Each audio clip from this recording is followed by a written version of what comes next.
Ano, bibi? Bili ako ng pakbit, pang ulam namin sa tanghalian. Kaya hindi ako nakaluto. Busy si mother, busy si... Ano na ko? Ato dito na ko.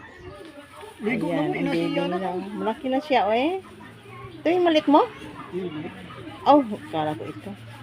Anahin mo na sa amin. Ha? Yeah. 30 lang, be.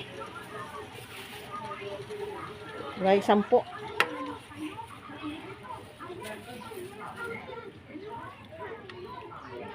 Kasya na namin yun.